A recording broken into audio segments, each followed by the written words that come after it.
¿Cómo están, muchachos? Muy buenos días. Les saluda el profesor Francisco Mendoza. Tenemos una nueva clase de nuestro curso de Historia del Perú.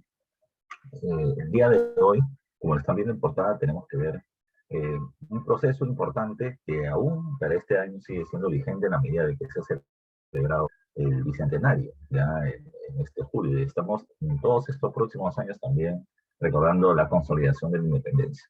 Cuando hablamos de la independencia peruana, hay que tomar en cuenta de que esto no termina siendo un proceso aislado, termina siendo parte de un proceso global, si lo quieres terminar llamando así. ¿Por qué? Porque va a estar influenciado de muchos otros eventos previos. En el siglo XVIII, recuerden ustedes, la corriente de pensamiento y propuesta política de la Ilustración, promovida por parte de la burguesía, criticaba directamente al antiguo régimen como un lastre que no terminaba permitiendo el desarrollo de la sociedad, tomando en cuenta que el antiguo régimen era considerado bajo tres elementos: la monarquía absoluta, lo que implicaba la no participación del pueblo en el gobierno, y era precisamente la exigencia de la población, ya sea una monarquía constitucional o una monarquía parlamentaria, pero donde el pueblo participe en el gobierno y el poder del rey se vea limitado. Y propuestas más radicales terminaban planteando un gobierno sin rey o república. También era considerado como parte del antiguo régimen la sociedad estatal, ¿ya? Esta sociedad dividida precisamente en sectores sociales muy rígidos y que no permitía el ascenso social, la movilidad. Esto era criticado por parte de la burguesía, quien buscaba precisamente por las cantidades del poder económico que venía teniendo, ser parte del poder político, cuya, repito, estructura jerarquizada no le permitía participar. Evidentemente, para conseguir el respaldo de la población, también terminaba mencionando de que los siervos, los sectores populares, campesinos, rurales, eran tan iguales como los nobles y que también debían participar o tener participación en la vida política, y era parte de la propuesta atractiva que venía teniendo la Ilustración para movilizar a las masas. Y desde el punto de vista económico se rechazaba el mercantilismo, la intervención del Estado en la economía, el control del precio de los productos o los altos impuestos. Esto, evidentemente defendido por la burguesía, buscaba la formación de mercados abiertos con menos tributos y mayores ganancias para este grupo. La ilustración fue muy eficiente, ya terminaba hablando de la libertad y la igualdad como características innatas al ser humano, ya. Por lo tanto, se hablaba de la justicia natural, ¿ya? Los seres humanos somos libres por naturaleza iguales y todos debemos tener el mismo trato ante la justicia. Se promueven una serie de conceptos que enfilan, repito, una dura crítica hacia el antiguo régimen y el sistema monárquico.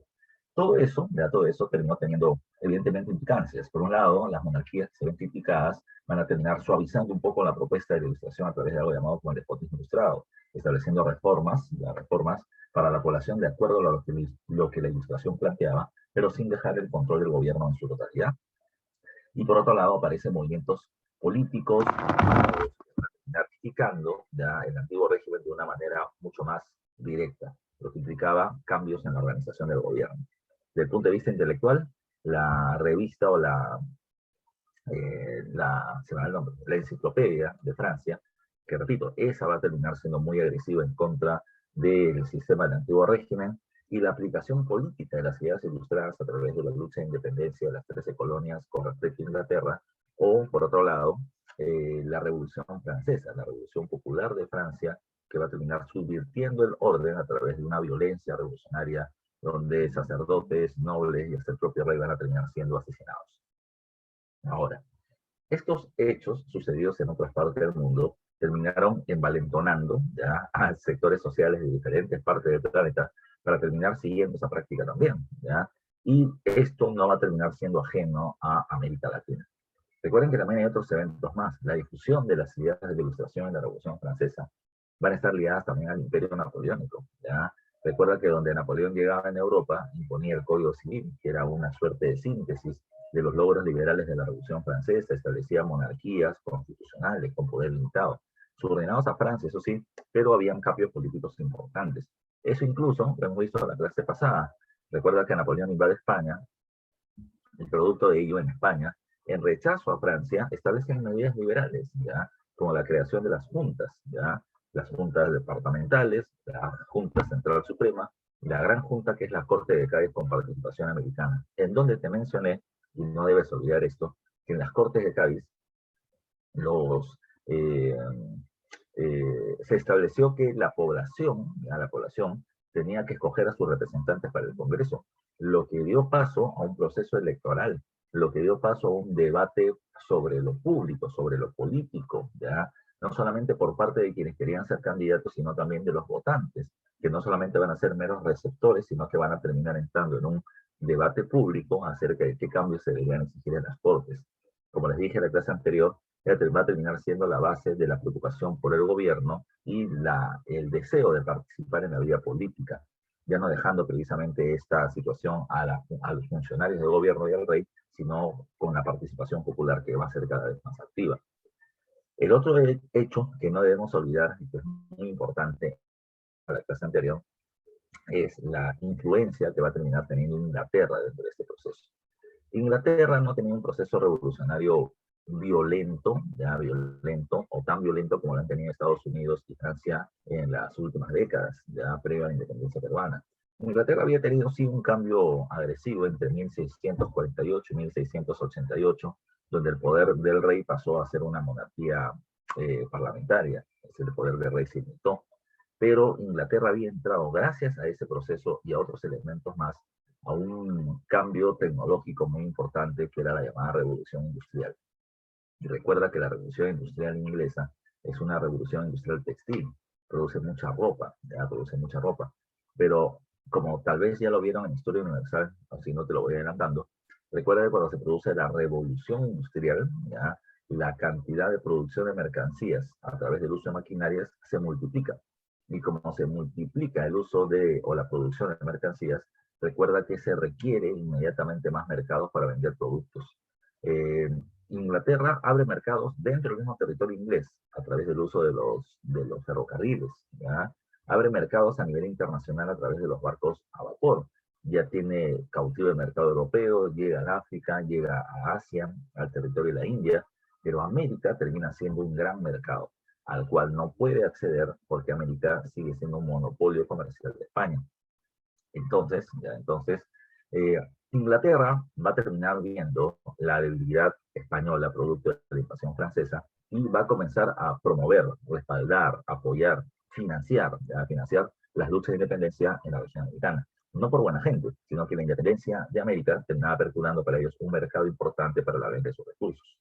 Pues no te olvides, la influencia de las ideas de la Ilustración, la influencia de los hechos políticos de la independencia de Estados Unidos, la Revolución Francesa y el interés inglés por aperturar mercados en la región de América Latina van a terminar siendo fundamentales ya en el proceso de la independencia regional. Como ya dijimos la vez pasada, recuerda que producto de la invasión francesa en América aparecen juntas de gobierno. Eh, Ciudades en donde criollos principalmente terminaban mencionando su respaldo y su fidelidad hacia la corona española, pero en muchas de estas ciudades, recuerda, comienzan a aparecer pasquines. Decía que estos pasquines terminaban siendo documentos, ya documentos en donde se terminaba hablando de la independencia, ya con respecto a España. Esto hizo de que el virrey del Perú, el virrey Abascal, aplaste a cada una de las juntas de gobierno, pero termina quedando una con vida. Y la única que quedó con vida, recuerda, termina siendo la Junta de Gobierno de Buenos Aires, Argentina. Y esa Junta de Gobierno, se termina proclamando independiente de España. La importancia de esto radicó en que a partir de este proceso España va a terminar, o Argentina, va a darse cuenta que su independencia depende en realidad de la independencia con respecto a Perú. Perú era el principal centro del poder político y militar de los españoles en América. Entonces, independizarse en realidad significaba independizarse del Perú. Hay que eliminar el poder colonial español del territorio peruano para poder consolidar mi autonomía. Recuerda que Argentina intentó, vía Bolivia, en varias oportunidades, ingresar al territorio peruano, declarar la guerra y lograr su independencia. Pero en múltiples ocasiones falló, ¿ya? Como falló la ruta por el Alto Perú-Bolivia, entonces se va a terminar estableciendo una nueva propuesta. Y la nueva propuesta era, si no puedo llegar por Bolivia, pues habría una ruta. Era por el mar, ¿ya? Utilizar embarcaciones en el Atlántico, llegar al Pacífico, llegar al Perú, desembarcar y hacer una gran guerra. Pero la fuerza naval realista terminaba siendo superior a la fuerza argentina. Entonces era complicado terminar llevando eso a cabo. La otra posibilidad terminaba siendo pasar de Argentina a Chile y de Chile al Perú. La complicación estaba en lo siguiente: entre Argentina y Chile está la cordillera de los Andes, ¿ya? Y cruzarla terminaba siendo una tarea monumental, ¿ya? Y además una epopeya, ¿ya? Hacerlo. Pero los argentinos decidieron lanzarse esa propuesta. Para 1816 se va a terminar creando, ya se va a terminar creando el llamado Ejército de los Andes, y se puso precisamente sumando a José de San Martín. ¿Quién es San Martín? Bueno, San Martín está por acá, ¿ya? Pero ¿quién es San Martín? San Martín era hijo de padre español, mamá nativa argentina, ya nacido en Yapeyú. Su papá termina yendo a España a un cargo burocrático y San Martín se va evidentemente con su papá y mamá. Él se cría desde niño allá, termina entrando a la escuela, dentro de la escuela termina pasando al ejército, tiene precisamente preparación militar, pelea, ya pelea en las fuerzas españolas frente a la invasión francesa, tiene experiencia militar, pero cuando se entera de que el territorio argentino está peleando por su independencia, él y varios otros criollos van a terminar dejando España y llegando a América para ponerse al servicio del gobierno argentino. Inicialmente el gobierno argentino lo rechaza, ya lo rechaza, y lo rechaza.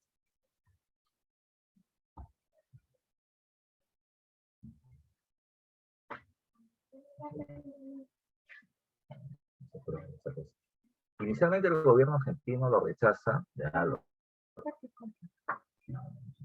inicialmente el gobierno argentino lo rechaza, pero, porque tenían miedo de saber si es que realmente terminaban siendo o no leales a la independencia. Pero como terminaron mostrando precisamente dicha lealtad, insisto, le van a terminar dando a San Martín la formación del llamado Ejército de los Andes. Tarea: cruzar por la cordillera de los Andes a Chile y luego llegar al territorio peruano. Esta tarea terminaba siendo complicada, en la medida que...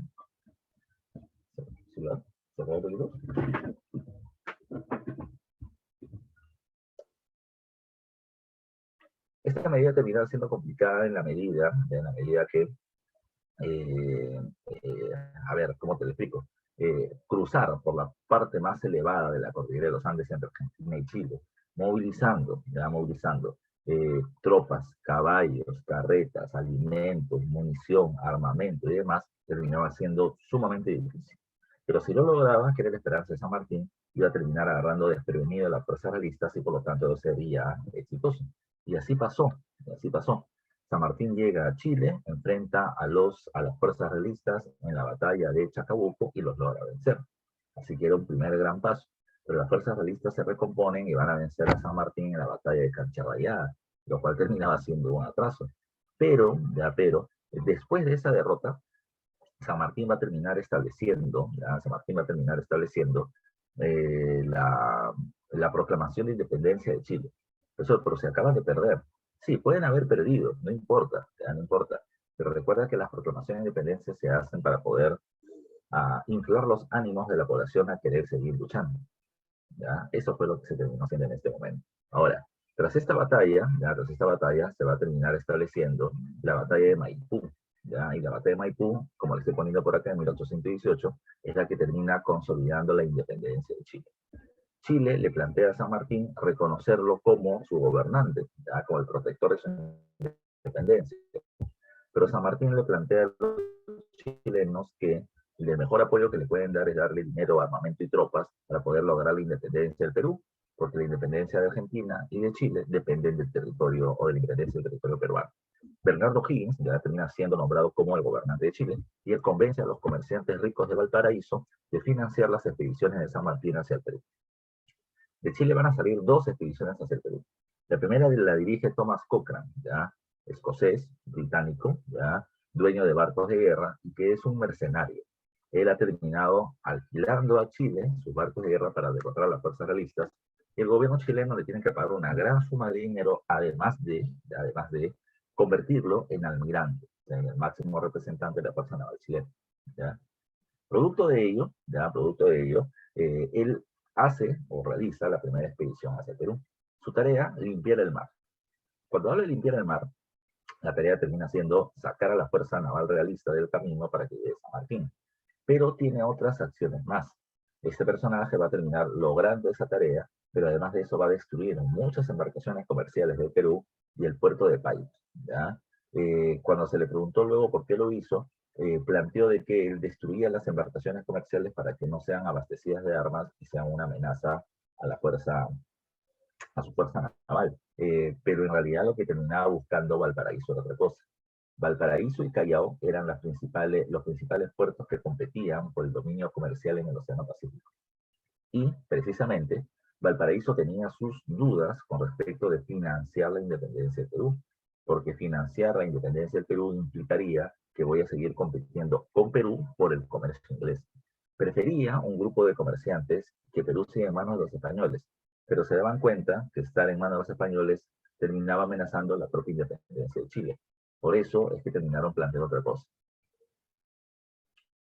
¿Me conviene un Perú libre? Sí, pero débil. Por eso, repito, la idea era desplazar al dominio español del territorio peruano, sacarlos, pero que el Perú quede económicamente débil, ya comercialmente, para que Valparaíso tenga ventaja. Por eso el ataque. Además, este personaje terminó promoviendo el levantamiento de indígenas en las haciendas de la costa norte. ¿Para qué? ¿Ya? ¿Para qué? Para que el gobierno peruano se preocupe, ¿ya?, de esta protesta social y se facilite el ingreso de San Martín. San Martín moviliza sus fuerzas desde Chile, tanto de fuerzas militares procedentes de la actual Argentina y la actual Chile. Recuerda, insisto en varias oportunidades de esto, en esa época no hay ni Perú, ni Chile, ni Argentina, no existe ese concepto, ¿ya? El concepto termina siendo patriotas, los que están a favor de la independencia, realistas, los que están a favor de la continuidad del gobierno español. San Martín y las fuerzas patriotas de procedencia actual de Argentina y Chile van a terminar avanzando hacia el Perú y van a desembarcar en Paracas. Y van a establecer su primer base militar en Pisco, en Ica, en el territorio de Ica. Y desde ahí San Martín comienza sus acciones. Primero también hay que recordar esto. Recuerda que José de la Riva Agüero, que fue un precursor de la independencia y va a ser próximamente el primer presidente del Perú, le mandaba cartas a San Martín y le planteaba que en el Perú la gente está dispuesta a luchar por la independencia, pero le falta un líder y ese podría ser tú, San Martín. La gente te apoyará desde el momento de tu ingreso, pero no fue tanto así. San Martín llega a un lugar secreto, ¿no? Ya, secreto, pero no tiene una gran recepción al principio. Ahora, San Martín estando acá en Ica, va a comenzar a elaborar ideas ya sobre qué cosa debería hacer el gobierno del Perú. Lo primero que él planteaba es que Perú, sí, punto uno, tiene que ser un país independiente con respecto a España, ¿ya? Pero, lo que él terminaba pensando es que esta independencia, punto número dos, tiene que ser pacífica, no tiene que ser parte de una acción violenta, tiene que ser una independencia negociada, ya negociada. Ahora, debe negociarse con la nobleza para que respalde al nuevo gobierno y rechace precisamente continuar bajo el dominio español. Ahora, si es que el Perú se logra independizar de manera pacífica, ¿ya?, la pregunta es, ¿por qué no violenta? ¿Por qué no una guerra? Porque San Martín sabía de que el Perú terminaba siendo el país más beneficiado por España en América Latina, ¿ya?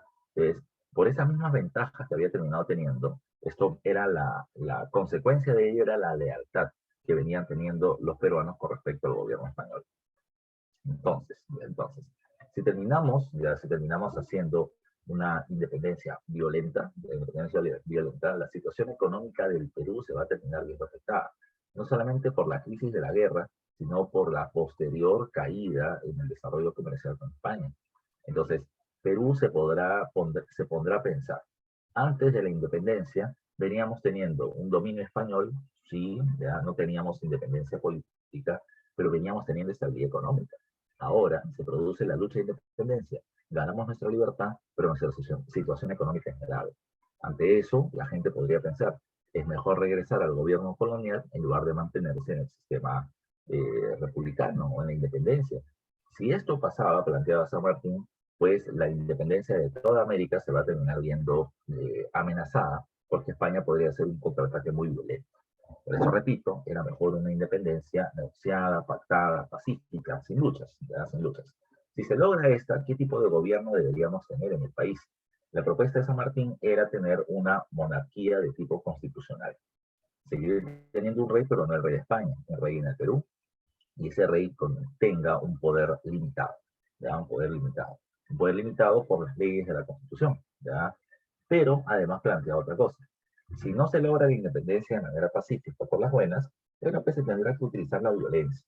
Pero si se usa la violencia, hay que evitar cometer errores como los terminó teniendo, por ejemplo, Argentina. En Argentina se le había terminado planteando a la población indígena de que si terminaba luchando por la independencia y esta se conseguía, se iba a terminar eliminando lo que ellos tantos odiaban, que era la eliminación del tributo indígena. La población peleó, derrotó a las fuerzas realistas, pero el gobierno criollo argentino se da cuenta de que no puede eliminar ya el tributo, en la medida que es la principal fuente de ingresos del gobierno. ¿Ya? Así que, por lo tanto, al no eliminar lo que habían prometido, pues la población indígena se puso brava, generando levantamientos.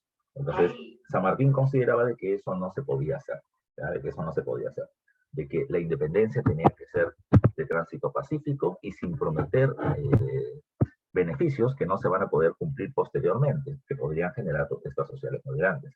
Entonces, San Martín veía el panorama así, repito, independencia pacífica con monarquía constitucional, ¿ya?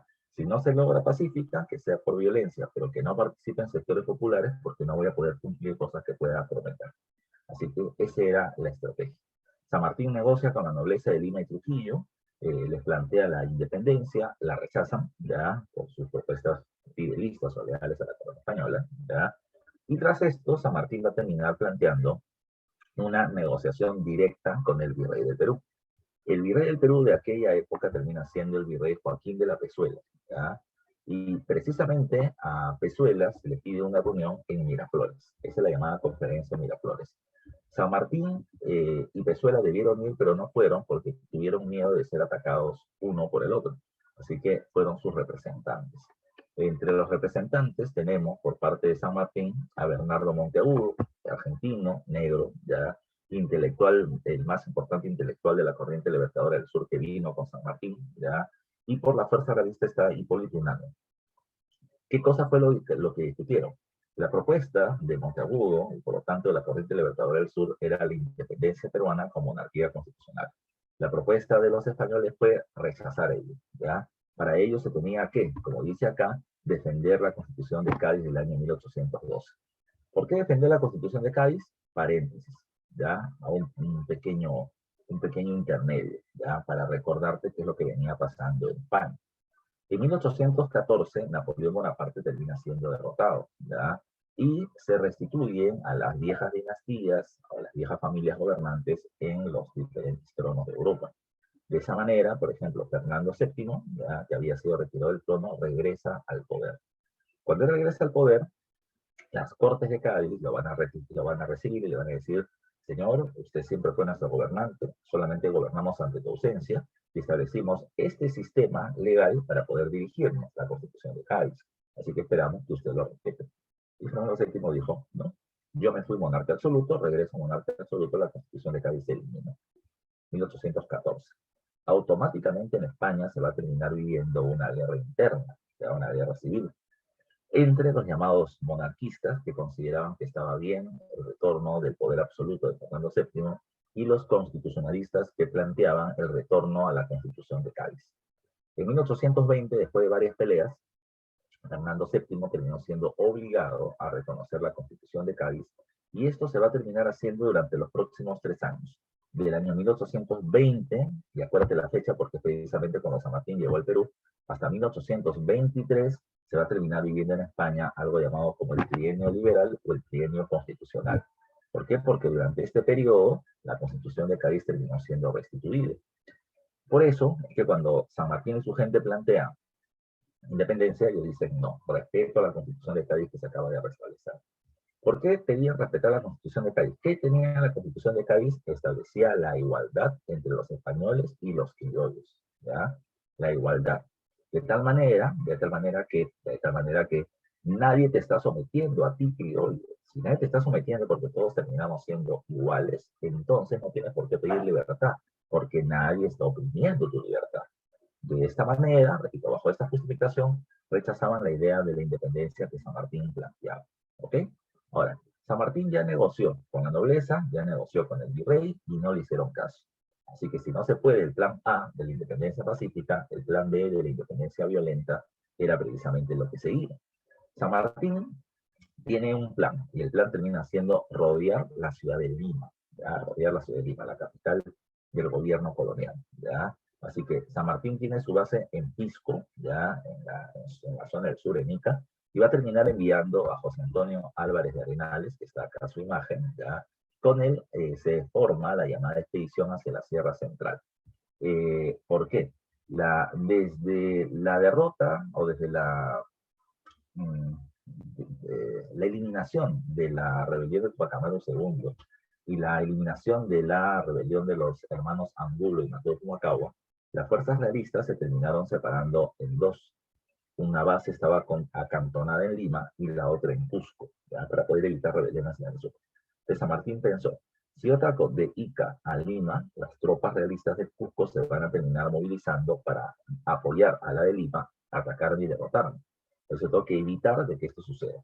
Así que San Martín manda a Álvarez de Henares hacia la Sierra Central con el primer objetivo de frenar el avance de las tropas realistas cusqueñas hacia Lima, ¿ya? Ahora, lo envía con tropas patriotas de Argentina y Chile, ¿ya? Con una fuerza de caballería, los granaderos, que es esta imagen precisamente que está acá en la parte superior izquierda.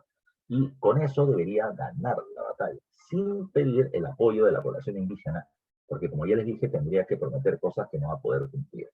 ¿Qué sucedió? Bueno, lo que terminó sucediendo es que muchos argentinos y chilenos no soportaban la altura, el soroche, y se van a terminar retirando. Y esto hace que las tropas, que la fuerza patriota se termine viendo afectada. A Arenales no le quedó otra más que pedirle apoyo a la población indígena, prometiéndoles eliminarles el tributo indígena si es que los ayudaba. Con esta propuesta, mucha población indígena respaldará a Álvarez de Henares, ¿ya? Y van a terminar apoyándolo en la victoria fundamental, que es la victoria en la batalla de Pasco, ¿ya? En esta victoria derrotan a uno de los altos mandos militares realistas, que es el general O'Reilly, ¿ya? Y van a lograr frenar el avance de las tropas realistas de Cusco hacia Lima. Con esta situación se toma la Sierra Central. No solamente se vence a las fuerzas realistas, sino que se va a tomar el control de una región importante, que es el Valle del Mantaro, uno de los principales proveedores de alimentos de la ciudad de Lima. ¿Ya? No solo esto, ya no solo esto. Tras tomar la Sierra Central, se va a terminar por parte del almirante Cochrane tomando el puerto del Callao, ya, para bloquear el acceso de mercancías hacia Lima también desde el mar, y San Martín va a terminar movilizando sus tropas hacia Huaura, hacia la zona del norte de Lima, Huacho, Huaral, Chancay. En la expedición al norte, como se llama, San Martín va a terminar teniendo dos hechos emblemáticos. Uno, San Martín sale de Ica hacia el norte y le planteó los cimarrones a los esclavos que se habían escapado, que se les iba a terminar dando la libertad si es que ellos terminaban apoyando la lucha de independencia. Y lo hicieron. Y segundo, ya de segundo, se produce el traslado del batallón Numancia a la Fuerza Patriota. ¿Qué es el batallón Numancia? El batallón Numancia termina siendo un grupo de criollos que son parte de las fuerzas militares realistas. Y este grupo interito terminó pasando ahora a la Fuerza de San Martín. Militares con experiencia, que tenían sus propias tropas, que por lo tanto engrosaban tremendamente la fuerza peruana pro independencia. Con esto, recuerda, Lima acaba de ser rodeada, ya Lima acaba de ser rodeada, y a Lima se le bloquea el acceso de alimentos hacia la capital, generando protestas posteriores. Lo que quería San Martín era eso, ya que al bloquear el acceso a alimentos a Lima, y al ser estos escasos y muy caros, el pueblo limeño termine protestando, y que esto desestabilice al gobierno virreinal. Un gobierno amenazado, según San Martín, no le quedaba otra más que negociar con él algún cambio, sobre todo el tema de la independencia. ¿Qué pasó? ¿Ya? ¿Qué pasó? Bueno, lo que pensaba San Martín se logró a medias. ¿Ya? ¿Por qué? Porque si bien había una protesta social, lo que se va a terminar viendo también es un levantamiento armado. Oficiales del ejército realista van a terminar viendo el virrey de Pezuela, un virrey ineficiente que está perdiendo la guerra, que el gobierno colonial se está viendo amenazado, y le dieron un golpe de estado llamado con el nombre del motín de Ajacuplo. ¿Ya? Estos oficiales no solamente retiran a Pezuela, sino que van a terminar reconociendo como su líder a José de la Serna, que la corona española termina aceptando como nuevo virrey del Perú. Cuando San Martín se entera que la Serna es el nuevo virrey, decide reunirse con él en la hacienda Punchauca, en el norte de Lima, y le termina planteando lo siguiente, ¿ya? San Martín en la conferencia de Punchauca le plantea establecer una monarquía constitucional con un rey de procedencia española, que San Martín iría a negociar a España, que se mande precisamente un príncipe para que sea el nuevo rey. Mientras tanto, la Serna será regente, o sea, será rey encargado hacia la presencia de un nuevo rey de procedencia española. Y la Serna tendría dos asesores, uno nombrado por él y uno nombrado por San Martín. Eso es lo que se propone a la conferencia de Punchauca. La Serna no rechaza lo que dice San Martín, pero tampoco dice sí, ya, tampoco dice sí. Entonces San Martín vio en la actitud de la Serna, ya, una actitud que no terminaba dando, digamos así, las garantías de que iba a terminar aceptando su propuesta. Conclusión, cuando después de la conferencia de Punchauca, que no llegó a nada, la Serna llega a Lima y se encuentra con una protesta social gigante por el tema de los alimentos. Pero se da cuenta además de que no solo Lima no tiene alimentos, sino que sus tropas se van a quedar sin alimentos dentro de poco tiempo, ¿verdad? Y esas tropas podrían ponerse en su contra, podrían rebelarse en contra del propio gobierno colonial y podrían ponerse a favor de San Martín. Por eso es que la Serna decide retirarse de Lima con sus tropas hacia la Sierra Azul para abastecer de alimentos y además de eso conseguir más fuerza militar a su favor. La Serna no se va solo, se va con muchos funcionarios del gobierno y con muchos miembros de la nobleza. Así que en ese momento la situación se puso hiper complicada, ¿verdad? Al tener precisamente la ciudad de Lima un desabastecimiento de fuerza militar y una protesta social por alimentos, en ese momento la nobleza de Lima se encuentra con otro problema más. No tienen alcalde, no tienen virrey, no tienen fuerzas militares, y encima, la población indígena de la sierra está movilizándose hacia Lima para exigir la eliminación del tributo que se les había prometido. Y los negros que habían estado con San Martín en el norte también se movilizan para exigir su libertad. Había una convulsión social tremenda y la nobleza de Lima, reunida en el cabildo, en el municipio, van a terminar pensando qué hacer. Y dijeron, bueno, aquel único que puede terminar logrando calmar esto es San Martín. Así que le van a terminar pidiendo a San Martín que ingrese a la ciudad de Lima y que se termine discutiendo el tema de la independencia, ¿ya? Cuando San Martín llega, San Martín es recibido por un grupo de la población que veía positivamente ellos, ¿ya? Acá hay algo que me estoy salteando, discúlpame, ¿ya? Antes de que San Martín llegue, mientras que San Martín rodeaba Lima y todo lo demás, en la ciudad de Trujillo, Bernardo Tagle, el marqués de Torre-Tagle, ¿ya? Va a terminar proclamando la independencia de Trujillo con respecto a España. Y eso va a terminar haciendo que muchas otras ciudades del norte del país también lo terminen haciendo. Las acciones de San Martín han terminado generando que otros pueblos también terminen buscando su libertad. Ya no se olviden ese punto que es importante. O sea, no solamente San Martín ahí o Lima, son muchas otras ciudades que también están en pleno proceso de lucha de su independencia. Ahora, ¿qué pasó? ¿Ya? ¿Qué pasó? Bueno, repito, la nobleza de Lima termina pidiendo la llegada de San Martín a la capital. San Martín llega, es recibido por un sector de la población. San Martín se reúne con la nobleza de Lima y Trujillo, les plantea qué cosas quieren que no haga San Martín para poder conseguir su apoyo. Y la nobleza terminó diciendo, fácil, no quiero que me quiten mis tierras ni mis esclavos. Y San Martín le dice, no te preocupes, no voy a terminar chocando con tu propiedad. Así que por lo tanto no tiene por qué terminar sintiéndote amenazado. Bueno, con esa propuesta, San Martín va a terminar logrando la firma del acta de independencia por los nobles de la ciudad de Lima el día 13 o el día 15 de julio de 1821, y 13 días después se proclama la independencia. ¿Por qué hay tanto tiempo de diferencia? Porque mientras que San Martín consigue el reconocimiento del acta de independencia, San Martín termina pidiendo o manda que la ciudad de Lima sea desbloqueada y que los alimentos vayan llegando. Entonces, la gente vio cómo desde que San Martín llega, la ciudad nuevamente se abastece de alimentos, hay menos gastos, hay tranquilidad, así que la gente ve la presencia de San Martín de manera positiva. Por eso es que el 28 recién se publica la independencia y la gente está contenta. A partir de ese momento se pone fin a la acción militar de las corrientes libertadoras del sur y se termina dando paso a un sistema de gobierno nuevo. Tú sabes que San Martín quiere una monarquía constitucional, pero San Martín no la va a terminar consiguiendo de inmediato. San Martín establece un gobierno transitorio, como se está poniendo acá, llamado con el nombre de el protectorado, ¿ya? ¿Qué es el protectorado? El protectorado ya termina siendo la protección de la independencia del Perú, encabezada por parte de José San Martín, ¿ya? San Martín, insisto, tiene como plan, ya tiene como objetivo la monarquía constitucional. Entonces, como él quiere la monarquía constitucional, ya, entonces utilizará el protectorado como un periodo de tiempo para poder conseguir el respaldo a favor de la monarquía constitucional. Yo siempre menciono esto. San Martín desde el principio se nota que es un tipo negociador. Él quiere convencer a la gente que su propuesta termina siendo la correcta. San Martín pudo, si quería, después de haber proclamado la independencia, establecer la monarquía constitucional, punto, ¿ya? Como también desde hace rato pudo invadir Lima violentamente y conseguir su independencia a la fuerza, pero San Martín quiere que se le apoye, que se reconozca, se legitime su gobierno sin utilizar la violencia. Él quiere convencer, ¿ya? Y que la gente le pida a San Martín, ¿ya?, que se establezca la independencia. Repito, ¿ya?, lo que él quiere es eso, que la gente le pida, ¿ya?, la proclamación de la independencia. No que él termine haciendo lo que quiera, ¿ya? Lo puede hacer, tiene la fuerza, pero no quiere, ¿ya?, utilizar precisamente la violencia. Entonces, ¿qué pasó? ¿Ya? ¿Qué pasó? San Martín insiste en su idea de establecer la monarquía constitucional, establece este gobierno de protectorado, donde busca convencer a la gente de respaldar. El protectorado, como lo estás viendo, duró poquito más de un año, del 3 de agosto del 21 al 20 de septiembre de 1822. ¿Qué se hace durante el protectorado?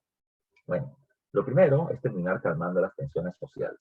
Ya se hizo previamente el desbloqueo de la ciudad de Lima, pero ahora lo que se va a terminar haciendo es, para calmar a la población de la sierra, se elimina el tributo indígena que se les había terminado prometiendo. Y con eso, calmamos, ya calmamos. ¿Qué hizo con respecto a la población negra, que se le había terminado prometiendo la libertad? Había una complicación, y te la acabo de decir hace un rato. A la población negra les he dicho, te voy a dar tu libertad, y a los amos les he dicho, no te voy a quitar a tus esclavos. Entonces San Martín tenía que pensar qué hacer. En esa condición, San Martín planteará lo siguiente. El esclavo es una propiedad de su amo, ¿ya? Es un objeto que le pertenece a su amo. Y precisamente el nuevo gobierno independiente, revolucionario, tiene entre sus principales características, de acuerdo a las ideas de la Ilustración, libertad, igualdad y defensa de la propiedad privada. Entonces yo no puedo quitarle a alguien su propiedad, a pesar de que esta sea una vida humana. Entonces San Martín planteará, todos los esclavos son esclavos porque tienen sangre esclava, ¿ya? Y son propiedad de alguien, que en este caso termina siendo su amo. Yo no puedo chocar con la propiedad que termina siendo el esclavo, pero sí puedo terminar haciendo algo a futuro. Y ese algo futuro terminó siendo la llamada ley de libertad de vientres. El esclavo es esclavo porque tiene sangre esclava, pero por decreto, por ley, establezco que el vientre de las mujeres esclavas termina estando libre de sangre esclava. Por lo tanto, lo que sale de ese vientre nace con sangre libre. Ese termina siendo el argumento que va a establecer José de San Martín. Entonces, todos los hijos de esclavos nacidos a partir del 28 de julio de 1821 nacen libres, ya nacen libres. Pero los esclavos siguen siendo esclavos. Ahora, eso sigue siendo una trampa. ¿Por qué? Como ya éramos independientes de España, debíamos tener una suerte de base legal o norma legal que organice nuestra vida social, política y económica. Entonces ya no debíamos estar regidos por las leyes españolas. De esa manera, había un problema. Deberíamos tener una constitución que nos termine guiando, pero no la tenemos. Así que la base de lo que luego sería nuestra constitución se llama el Estatuto Provisorio. Y el Estatuto Provisorio, ¿qué cosa plantea? ¿Ya? ¿Qué cosa plantea? Esta que es una suerte de preconstitución, ¿ya? Va a terminar planteando dentro de la organización social lo siguiente, que los hijos se encuentran bajo el cuidado de sus padres hasta que los hijos obtengan la mayoría de edad. ¿Cuál era la mayoría de edad legal? Ya legal hasta ese momento eran 25 años. Entonces, yo soy esclavo, mi hijo es libre, ya mi hijo es libre. Pero, como él es libre, entonces él no tendrá que ser esclavizado como yo. Hay un problema. Dentro del Estatuto Provisorio hay una ley, repito, la que te acabo de mencionar, llamada Ley de Patria Potestad, ¿ya? Yo tengo que cuidar a mi hijo hasta que tenga mayoría de edad. No importa que yo sea esclavo, yo soy su padre, yo lo tengo que cuidar. Problema, yo siendo esclavo trabajo para mi amo y mi amo me alimenta, me da un lugar donde vivir, me termina dando para vestirme, pero no me da un salario porque yo soy su propiedad. Entonces, ¿cómo puedo mantener yo, siendo esclavo, a una persona que es libre si yo no gano dinero para poder mantenerlo? Pues ahí venía el gancho. En realidad terminó siendo una manipulación tremenda, porque los amos van a decir, bueno, no te preocupes, esclavito, si tu hijo no tiene que comer, entonces yo lo voy a alimentar y le voy a dar lugar donde terminar viviendo, pero recuerda, todo eso me cuesta. Yo a ti te alimento, te mantengo porque tú trabajas para mí, me generas ganancias, pero él no, ¿ya? Pero que él no es esclavo. Entonces, él no puede trabajar para mí, ¿ya? Porque la ley no lo permite, pero tendrá que hacer algunas tareitas para compensar lo que yo le vengo dando. En castellano, va a seguir trabajando para mí hasta que tenga mayoría de edad. Entonces, la ley de libertad de vientres, repito, en teoría establecía que los hijos de los esclavos eran libres, ¿ya? Pero en la práctica tienen que esperar su mayoría de edad y mientras tanto van a seguir siendo explotados como si fueran esclavos. Pues es un engaño, muchachos, esta situación, ¿ya? Otro punto a tomar en cuenta, ¿ya? La Orden del Sol. A ver, con la independencia se eliminaba el dominio español y se eliminaba la jerarquización social establecida por parte de España. Entonces, la población noble, conformada por condes, duques, marqueses, etcétera, se elimina. Se eliminan los títulos establecidos por Castilla para establecer una diferenciación social. Así que había un problema. Si tú le quitas al noble su condición de noble, ya el noble no va a estar de acuerdo contigo. Y San Martín quiere establecer una monarquía con una nobleza local y los necesita de su lado. Entonces, lo que San Martín hace es eliminar los títulos de nobleza, pero los reemplaza con la llamada Orden del Sol. La Orden del Sol, como ves acá, es una medalla que se otorga a todos aquellos que hayan terminado participando en la lucha de independencia. Pero siempre hay un pero gigante, ¿ya? Siempre hay un pero gigante. ¿Cuál es el pero? ¿Ya? ¿Cuál es el pero? Primer pero, ya, primer pero. A los negros que apoyaron a San Martín, ya, en la obtención del norte de Lima, se les dio la Orden del Sol. A los indígenas que apoyaron a Álvarez de Henares, ya, en la toma de la Sierra Central, ¿se le dio la Orden del Sol? Y la respuesta es un no rotundo. Esto solamente se le dio a la élite de las diferentes ciudades del país para que terminen respaldando la independencia y apoyando la idea de la monarquía constitucional que San Martín quiere establecer. Entonces no terminó siendo un cambio real. En el aspecto político, siguiendo lo político, el gobierno peruano necesita una administración, ¿verdad? Así que se van a terminar creando ministerios para poder administrar el gobierno. Se van a crear tres, como dice acá a la derecha. Está el Ministerio de Guerra y Marina, defendido por parte de Bernardo Monteagudo, ¿ya? Está el Ministro de Relaciones Exteriores, que está también en manos del argentino Juan García del Río, y está por otro lado el Ministerio de Hacienda o de Economía, dirigido por Hipólito Unanue, ¿ya? Que pasó de un defensor de la fuerza realista a un ahora funcionario del gobierno patriota republicano. Por otro lado, ya, por otro lado, en otras medidas, en el aspecto cultural se establecen la simbología ya del Perú libre, de tal manera que se va a terminar estableciendo la primera bandera con el primer escudo nacional y el himno, que es el que se ha mantenido en el paso del tiempo. El himno, como le está viendo por acá, viene teniendo la letra de José de la Torre Duarte, la música de Bernardo Cedo, y la primera cantante del himno es Rosa Merino. Se crea la Biblioteca Nacional, ya se establece la libertad de imprenta, ya para publicar cualquier cosa dentro de estas libertades que nos da la independencia, y además de eso se crea la Escuela Normal de Varones. La Escuela Normal de Varones ya terminó siendo el lugar donde se va a preparar a quienes van a ser profesores a futuro, ¿ya? Y se establece el llamado sistema lancasteriano. ¿Por qué se llama así?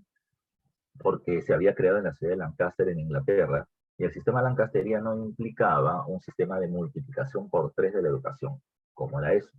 Yo, profesor, ya voy a terminar agarrando a 3 alumnos, ¿ya? Y a los 3 alumnos les voy a terminar enseñando todo lo que yo sé, ¿ya? Mientras que yo les voy enseñando a ellos les van enseñando a 3 personas más, y cada uno de ellos a 3 personas más, y cada uno de estos a 3 personas más, multiplicándose el sistema de la educación bajo esta norma, ¿ya?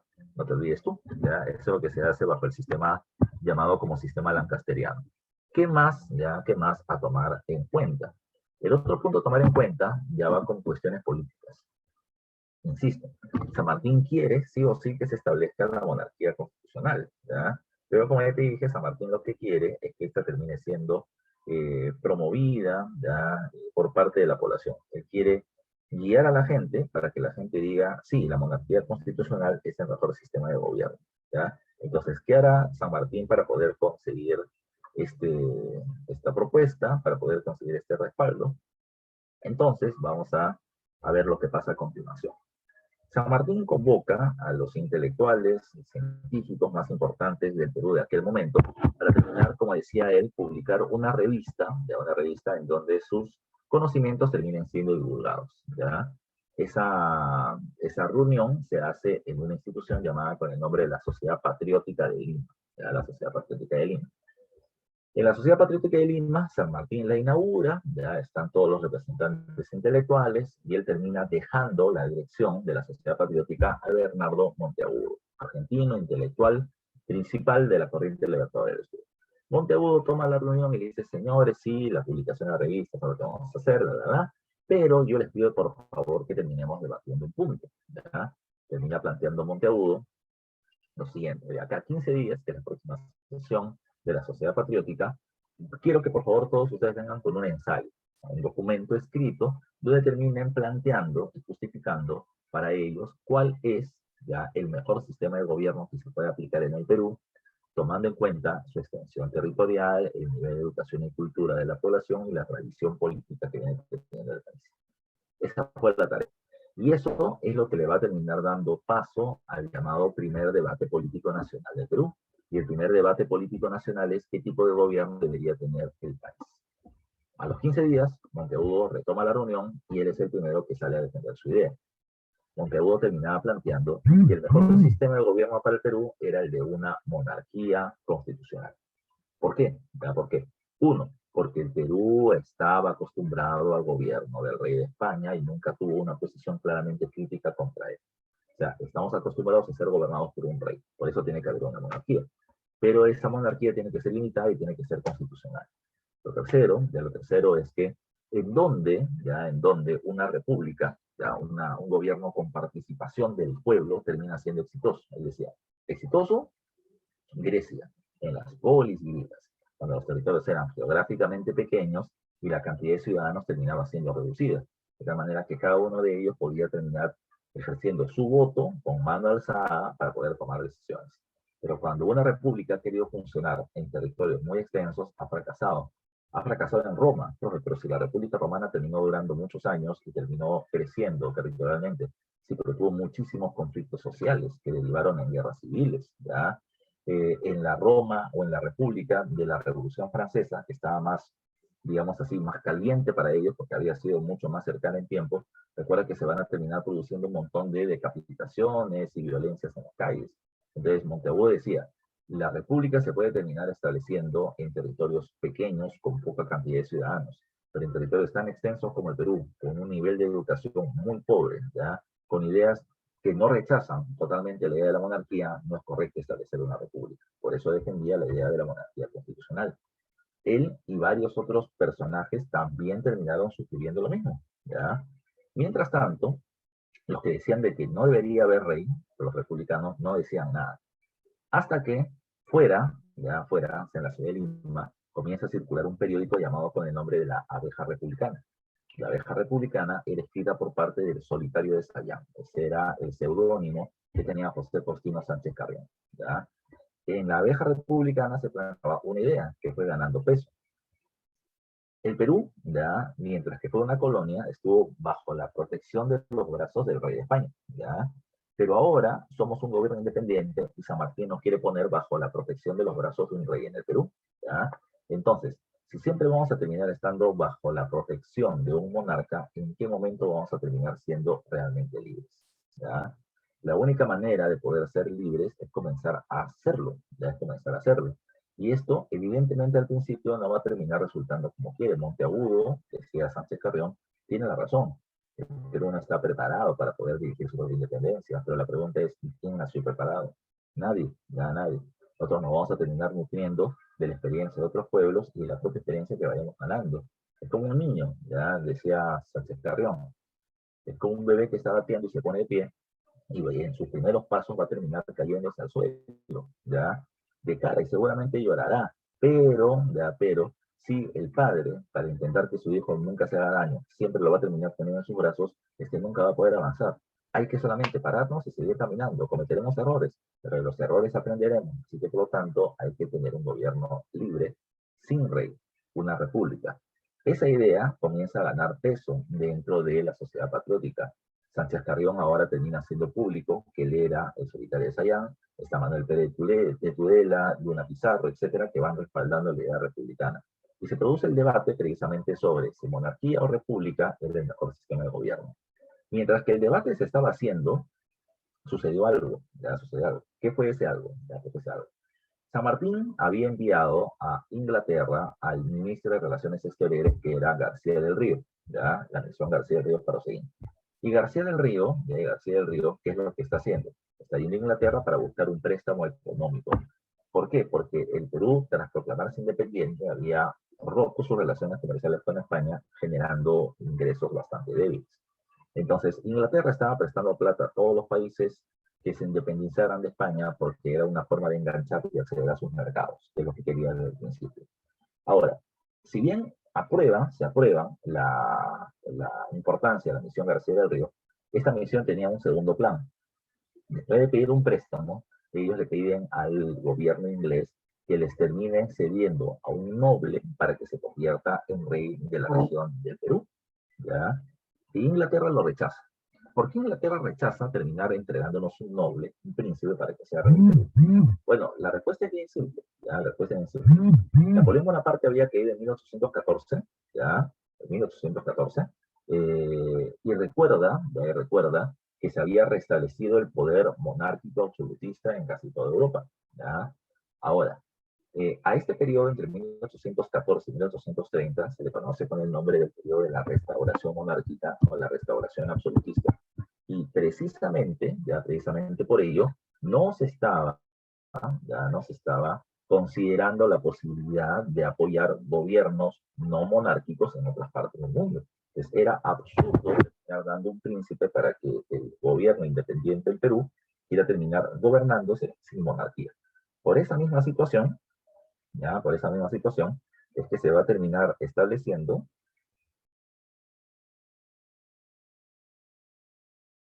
Por esa misma situación que se termina estableciendo el rechazo a la propuesta de un príncipe, ya de un príncipe inglés para el territorio peruano. Ahora, después de que Inglaterra nos choteó, se le va a terminar planteando lo mismo, ya, es decir, un príncipe a Francia, a Italia, a Rusia, a Austria, a Portugal, a España, para que termine siendo precisamente rey del territorio peruano. Y todos lo chotean bajo la idea, repito, de la defensa cerrada de la monarquía absoluta.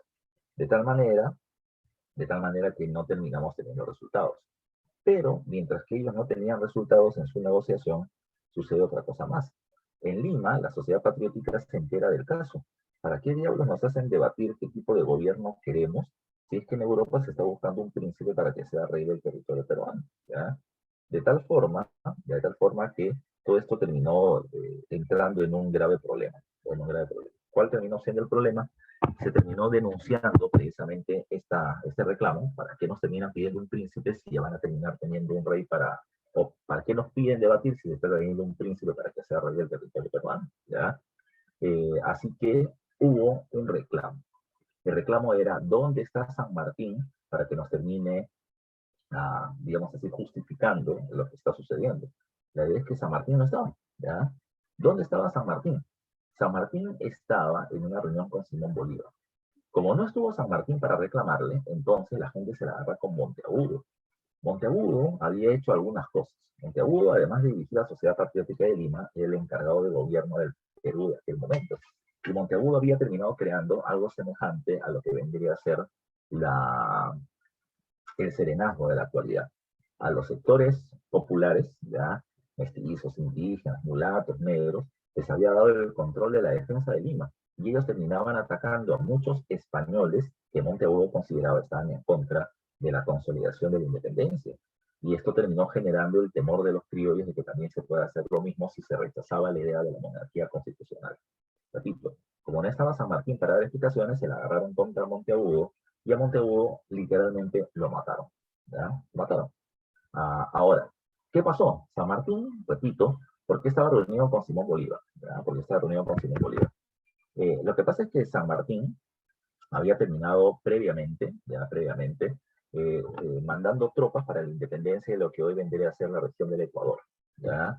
Él había enviado a la misión peruana de la Guardia, dirigida por parte de Andrés de Santa Cruz, para apoyar a la fuerza de la Gran Colombia y liberar el territorio ecuatoriano. Ahora, precisamente San Martín iba a reunirse con Simón Bolívar para terminar estableciendo acuerdos con respecto al gobierno. ¿Ya? Cuando llega a la reunión en la denominada Conferencia de Guayaquil, hay algunos acuerdos. Primero, el territorio de la provincia de Guayaquil, que era peruano, se le entrega a la Gran Colombia para que tenga un puerto con salida hacia el Océano Pacífico, pero además, en esta reunión se genera una discusión.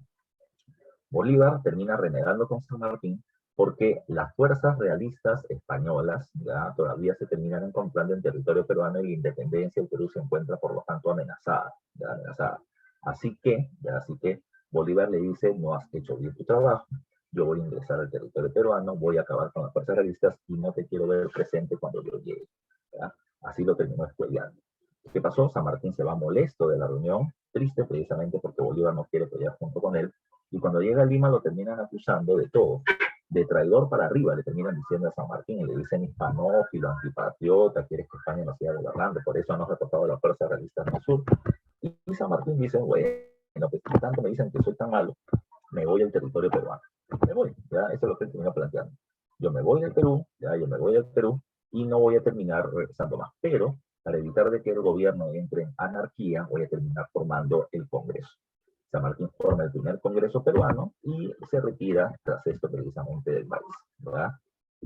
Así que eso es lo que está sucediendo, ¿ya? Denme por favor un par de minutitos, tengo que hacer algo y ahorita regreso. Vayan tomando un poco de aire también de las clases que tenemos que hacer.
Ya muchachos, seguimos.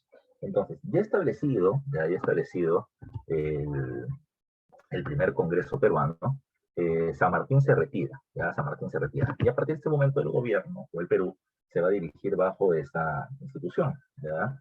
¿Qué va a pasar con el primer Congreso? Bueno, el primer Congreso peruano es un Congreso de carácter constituyente, ¿ya? Constituyente. Implica un Congreso constituyente, ¿ya? De que este Congreso tiene como tarea fundamental establecer una constitución para el Perú, ¿ya? Y cuando hablamos de la constitución, esta es la que debía regir la vida política peruana de aquí en adelante, ¿ya? Entonces veamos qué cosa fue lo que terminó sucediendo, ¿ya? Veamos qué cosa fue lo que terminó sucediendo. Primero, cuando se forma el primer Congreso peruano, la pregunta inicial es quiénes van a terminar siendo los congresistas. Y ante esa pregunta hay que tomar en cuenta que la inmensa mayoría de los congresistas peruanos van a terminar siendo entre abogados y sacerdotes. ¿Por qué? Bueno, primero, por lógica abogados, porque se va a terminar estableciendo una constitución, es decir, un sistema legal de gobierno para el Perú. Miramos con personas que conozcan de leyes, para eso los abogados. ¿Y por qué van a estar tantos sacerdotes? Porque la única institución presente en todas partes del Perú termina siendo la iglesia. Entonces, los párrocos, ya los miembros de la iglesia, van a terminar siendo los que vienen teniendo más contacto con la población peruana. La iglesia, así como terminan habiendo sacerdotes que terminan siendo favorables a la continuidad del virreinato, hay sacerdotes que terminan siendo favorables, por el contrario, a la independencia, ¿ya? ¿Por qué? Porque el sistema de las reformas borbónicas también nos había afectado, por ejemplo, con los tributos que tienen que pagar sus negocios. Por eso es que la iglesia, al darse cuenta que la independencia era inevitable, decidió precisamente plegarse de su lado. Iban a ser, repito, elegidos como representantes de muchas provincias en favor de este nuevo Congreso que se viene conformando, ¿ya? Además, recuerda que no solamente hay abogados y sacerdotes, sino que también van a terminar existiendo como congresistas militares, ex miembros de la nobleza, que a pesar que ya no tenían el título de nobleza, recuerden que seguían siendo reconocidos por parte de la población como tales, ¿ya? Como la élite de la sociedad, los ex nobles de Perú. Y por otro lado están los comerciantes. Ahora, este primer Congreso peruano, te decía, era un Congreso constituyente. Tiene que hacer una constitución. Y después de mucho trabajo y debate, se termina estableciendo que la primera constitución del Perú será la constitución de 1823. ¿Ya? Es el primer dato a tomar en cuenta. ¿Ya? La constitución de 1823. ¿Qué más a tomar en consideración? En esa constitución se establece el tipo de sistema de gobierno que va a terminar teniendo el Perú. ¿Y cuál va a terminar siendo el sistema de gobierno que se establece? El sistema de gobierno termina siendo el de una monarquía constitucional. Disculpa. Como se había rechazado a San Martín, entonces la idea de la monarquía constitucional estaba totalmente imposibilitada de ser aceptada. Así que se va a terminar estableciendo como sistema de gobierno la república. Recuerda que en una república, dos características. Uno, no hay rey. Y segundo, el Estado está dividido en tres poderes: ejecutivo, legislativo y judicial. Judicial. No te olvides tú, no te olvides tú. Como se estableció la república, entonces la pregunta era, ¿quién va a dirigir qué? El poder judicial automáticamente lo agarran los abogados, ya que ellos eran la mayoría en el Congreso y dijeron, ya, este poder es mío, ya, todo el tema legal lo veo yo. El poder legislativo del Congreso lo va a terminar agarrando la iglesia, los sacerdotes. ¿Por qué? Porque el presidente del Congreso era Francisco Javier de Luna Pizarro, que no solo terminaba siendo congresista, sino que era arzobispo de Lima. El jefe de la iglesia en el Perú pasa a ser ahora el jefe del Congreso. El jefe del Congreso. Y los otros grupos, militares, nobles y comerciantes, tenían que escoger al líder del poder ejecutivo. Esa era la propuesta. Pero no se pusieron de acuerdo y en lugar de escoger a un líder van a terminar eligiendo una junta de gobierno. Un gobierno dirigido por tres personas, un triunvirato, y estos van a ser José de la Mar, representante de los militares, Manuel de la Selva Quijano, representante de los nobles, y Felipe Antonio Alvarado, representante de los comerciantes. ¿Ya? Esta junta de gobierno venía teniendo una tarea, pero la tarea era derrotar a las fuerzas realistas que quedaban en el sur y consolidar la independencia, ya que San Martín no lo había hecho. ¿Ya? Ahora, bajo este objetivo, ya se va a terminar estableciendo algo, ya la llamada campaña de puertos intermedios, que en realidad la estrategia de la campaña de puertos intermedios había sido definida inicialmente por parte de San Martín, ya antes de irse al Perú. ¿Qué decía San Martín? Hay tres grandes puertos en el Perú: Paita en el norte, Callao en el centro, Arica en el sur. Y entre los puertos hay pequeños puertos llamados intermedios. Entonces, ¿cuál era el plan? Entre el Callao y Arica, ya porque las fuerzas realistas españolas están en el sur, entonces entre el Callao y Arica hay muchos puertos pequeños. Vamos a movilizar en embarcaciones tropas en los diferentes puertos y vamos a hacer un ataque en conjunto, de manera sincronizada por diferentes puntos a donde se encuentran las fuerzas realistas, logrando derrotarlas. ¿Ya? Ese terminaba siendo el plan. Ahora, mientras que nosotros atacamos por diferentes puntos a las fuerzas realistas, ellos van a intentar, evidentemente, defenderse, ¿ya? Pero mientras intentan defenderse de la fuerza patriota, desde el sur, desde Argentina, vendrá un ataque violento que terminará poniéndole fin a su resistencia. Y así se ganará. Esa era la estrategia. Esa era la estrategia. Ahora, la tarea se le termina dando a Rudecindo Alvarado, que va a ser el jefe de la Fuerza Militar Patriota peruana, ya para poder lograr la independencia, o para poder hacer efectiva esta primera campaña de pueblos intermedios. Lamentablemente, se va a terminar perdiendo en batallas como Torátimo, que hubo en el sur del Perú. ¿Cuál terminó siendo el motivo de la derrota? Bueno, el motivo termina siendo ya esto de acá, lo que le estoy poniendo en la parte inferior, el caudillismo. ¿Ya? El problema es que muchos de estos oficiales, en lugar de reconocer el liderazgo supremo de Rudecindo Alvarado y hacer lo que él les termina planteando en el campo de batalla, muchos de estos oficiales van a comenzar a actuar por su propia cuenta y van a atacar de manera desordenada. ¿Por qué? Porque lo que querían era terminar teniendo el renombre ya a futuro de haber sido ellos los que vencieron a las fuerzas realistas. Y terminaron cometiendo, repito, por acelerar ya las acciones militares, terminan generando derrotas tremendas para este proceso. Ya se pierde lamentablemente en la primera campaña de puertos intermedios, pero hay que tomar en cuenta que ahí no quedó la cosa, porque las fuerzas realistas que estaban en Moquegua ahora avanzan hacia Arequipa, van ganando espacio las fuerzas realistas, y por lo tanto ya nosotros vamos perdiendo. Producto de esta derrota, Andrés Santa Cruz, uno de los principales mandos militares patriotas que habían apoyado hasta la independencia del Ecuador, ya, ¿qué fue lo que hizo? Él organizó sus batallones, terminó llegando a Lima y amenazó al Congreso, que si no ponen a José de la Riva Agüero como presidente de la República y sacan a esta junta de gobierno que había sido un fracaso con la mano a la cabeza, él daba un golpe de Estado y cerraba el Congreso. Entonces, repito, el Congreso amenazado por Santa Cruz, con el llamado motín de Balconcillo, no le quedó otra más que aceptar lo que él pedía y poner a Rivagüero como presidente. Rivagüero pasa a ser el primer presidente del Perú, ¿ya?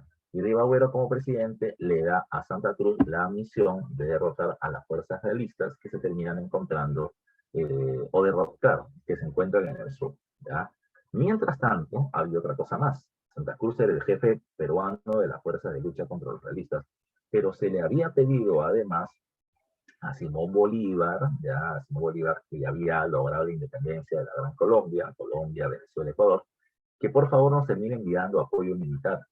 Y Bolívar, que hace rato quiere ingresar al territorio peruano, no envía a cualquier persona. Simón Bolívar va a terminar enviando a su mano derecha, a su principal jefe militar, y este alguien, ¿quién era? Era Antonio José de Sucre. ¿Ya? Sucre, ¿qué es lo que va a hacer? ¿Ya? Sucre, ¿qué es lo que va a hacer? Bueno, cuando Santa Cruz se entera que Sucre está llegando con sus tropas desde el norte para poder apoyar la derrota de las fuerzas realistas, Santa Cruz, en lugar de esperar a Sucre, que tiene mucha experiencia en combate, decidió atacar por su propia cuenta, decidió atacar solo antes que Sucre llegue. ¿Para qué? Para no compartir la gloria de la derrota de las fuerzas realistas. ¿Ya? Ese terminó siendo un problema. Santa Cruz avanza solo, enfrenta a las fuerzas realistas y va a terminar siendo derrotado en batallas como la batalla de Cepita. Cuando se produce la derrota de la segunda campaña de puertos intermedios, ¿qué va a pasar? Todo se puso color de hormiga, porque las fuerzas realistas comenzaron a avanzar, ¿ya? Y llegaron hasta Lima, con el general Cantera a la cabeza, invaden la ciudad, y el general Rodríguez se va a terminar quedando con el control de la fortaleza de Felipe. Cuando las fuerzas realistas avanzaron por Lima, mucha gente que había terminado jurando lealtad a la Constitución y a la independencia peruana, pues la dejaron de lado y terminaron mostrando su rostro más fidelista y leal al rey de España, De la independencia tambaleó. Lima ocupada, el rey Felipe tomado, mucha gente poniéndose, repito, del lado de las fuerzas realistas, todo era un caos, todo era un caos. Sucre terminó estando en el Congreso, Sucre dijo, ¿para qué me han hecho venir? Y le dijeron, Sucre, mira, suficiente problema tenemos con la derrota en el sur, con la presencia de los españoles acá, y tú vienes todavía a molestar. Lo que puedes hacer, compadre, para ayudarnos, por la experiencia que tienes, es convertirte en asesor del Congreso. Y Sucre aceptó. Sucre llega al Congreso peruano y ¿qué encuentra? Que muchos congresistas no estaban de acuerdo con Rivagüero como presidente, porque había sido impuesto a la fuerza. ¿Ya? Así que Sucre vio de que había un montón de gente que estaba conspirando para sacar a Sucre del camino. Así que, o para sacar a Rivagüero del gobierno. Sucre se acerca a ellos y le dice, yo sé que ustedes quieren votar a Rivagüero, ¿ya? Y la gente dijo, no, no, compadre, estoy pensando mal. No, no, no, no te das faltas conmigo. Yo también estoy de acuerdo, considero que soy ineficiente. Así que lo que deberían hacer es organizar mejor y pedir una vacancia. Sucre promueve, ya instiga a un grupo de congresistas a que pida la vacancia del presidente Arribagüero. Pero cuando Sucre ya supo de que esto se estaba cocinando y se estaban generando votos para pedir la vacancia de Arribagüero, Sucre le dijo a Arribagüero, por si acaso, un grupo de congresistas ahí que quieren votar, así que por lo tanto toma alguna acción para evitar que eso suceda. Sucre, repito, ya enfrentó al Congreso contra el presidente y a los congresistas entre ellos, porque Arribagüero automáticamente comenzó a jalar congresistas que estaban de su lado para que lo termine respaldando en caso de una vacancia. Cuando los congresistas de oposición pidieron la vacancia de Rivagüero dijo, ustedes no me van a decir a mí qué cosa hacer, yo soy el presidente de la República. Como veo que en Lima hay puros conspiradores, me voy de Lima. Achapó la mitad de los congresistas y se fue a Trujillo. Y la otra mitad de los congresistas se quedó en Lima. Y cada uno de ellos consideraba de que eran los legítimos gobernantes. En Lima, ante la ausencia de un presidente, nombraron a Torres como gobernante del Perú. Y ahora veníamos teniendo un doble problema. No solamente la presencia realista en Lima, sino que el Congreso estaba dividido. Tenemos dos congresos y dos presidentes de la República, Arribagüero en Trujillo, Torretalla en Lima, y la pregunta es, ¿quién podrá realmente salvarnos de la situación de la debilidad de la independencia que se tiene para ese momento? Sucre, que es el que había terminado generando la división del Congreso, le dice a los congresistas de Lima, simple, aquel que puede terminar salvando todo esto termina siendo Simón Bolívar, ¿ya? Ha logrado la independencia de 3 países, dirige un país que es la Gran Colombia, y así que el tema peruano lo va a terminar resolviendo con suma facilidad. Ese terminó siendo el argumento que utilizó, ¿ya? El argumento que utilizó. Precisamente por ello, algunos cambios, algunos cambios.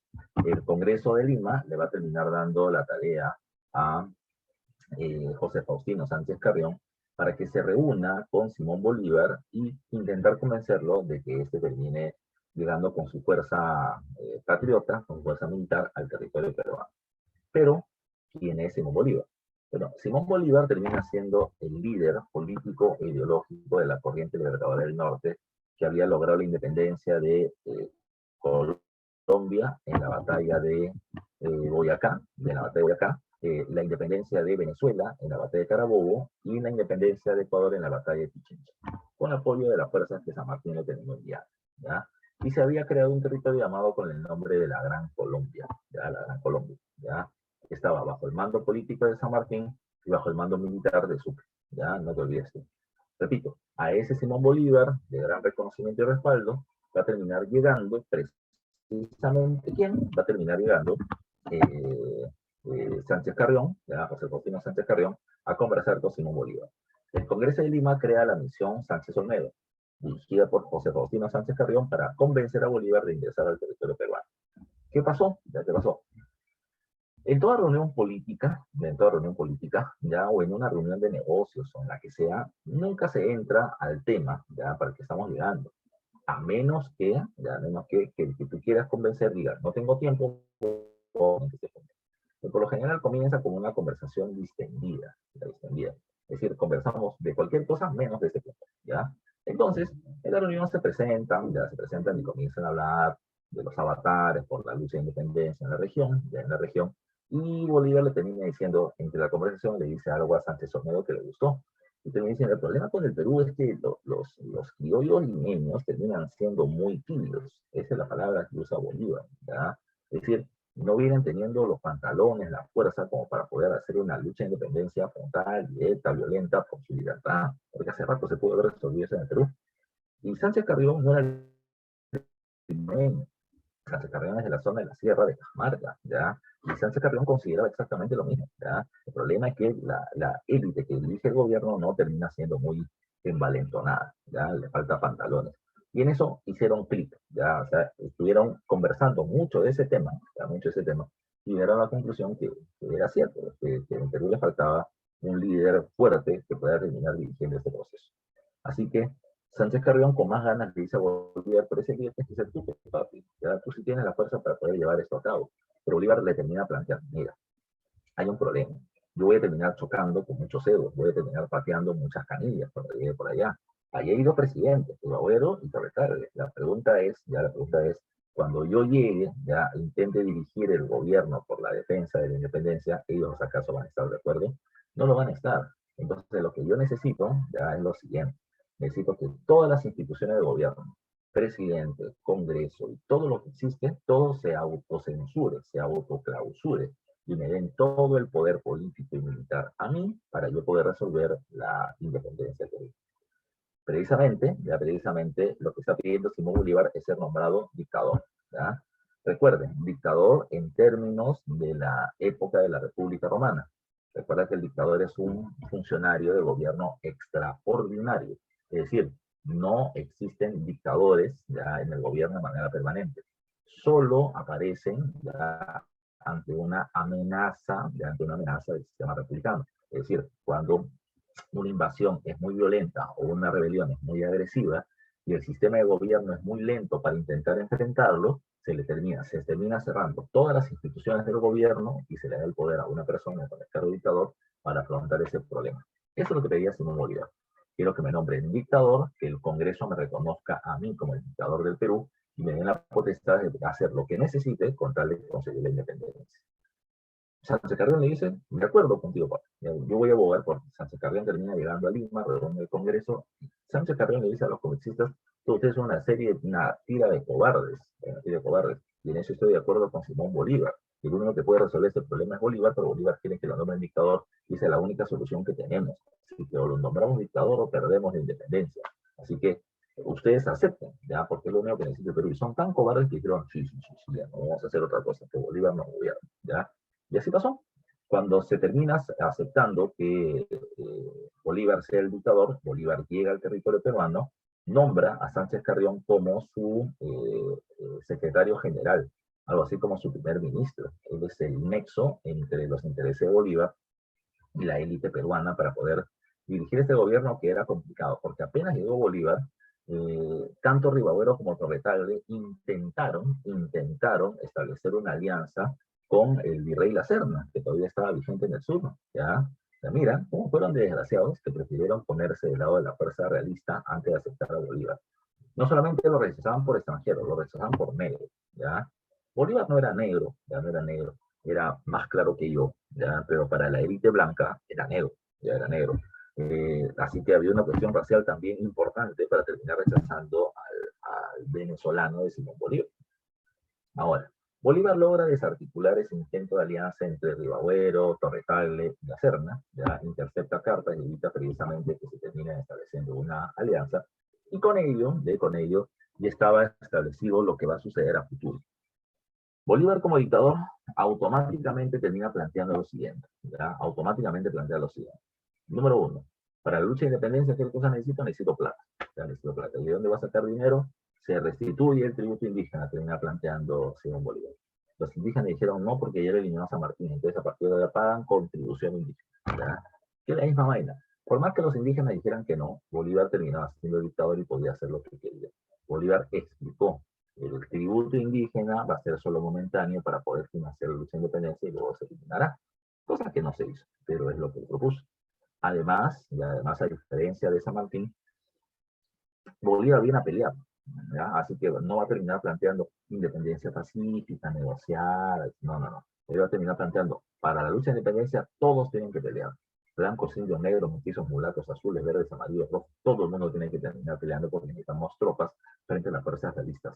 Con todo ello, se va a comenzar a producir la movilización de tropas hacia la zona de la Sierra Sur, ¿ya? Pero en el camino, se va a chocar, con un batallón de realistas, de españoles. Y, repito, se produce gracias a ello la batalla de Junín, que no debió pasar, No debió producirse la batalla de Junín nunca, nunca. Repito, solamente se encontraron las tropas en el camino y por lo tanto tuvieron que enfrentarse, ¿ya? Así de fácil terminó siendo la situación, ¿ya? Ahora, ¿qué cosa fue lo que pasó? ¿Ya? ¿Qué cosa fue lo que pasó producto de ello? Al chocar las tropas, había un inconveniente, No estábamos preparados para pelear, y los realistas consideraban que tampoco lo estaban. Así que se reúnen en el centro del campo de batalla el representante peruano, que es Sucre, con el representante de las fuerzas realistas, que es Cantera, y le dice, mira, esta batalla no debía suceder, pero estamos aquí, no vamos a pelear, ¿ya? te quiero hacer daño, españoles, ¿ya? Yo no te quiero hacer daño y por lo tanto te planteo no utilizar armas de fuego para el enfrentamiento que se va a desarrollar en este momento. ¿Por qué plantea ello? ¿Ya? ¿Por qué plantea ello? Porque recuerden que en las batallas antiguas no es que las fuerzas militares se encuentren y se comienzan a agarrar balazos, no. Primero los oficiales se reunían y decidían cómo pelear. Y se le convenció a las fuerzas realistas de que no te quiero destruir porque tengo muchas armas de fuego. Y les dijeron, ya, está bien, no hay que usar armas de fuego. Por eso es que esta batalla se le conoce con el nombre de la batalla blanca, porque solo se va a usar arma blanca.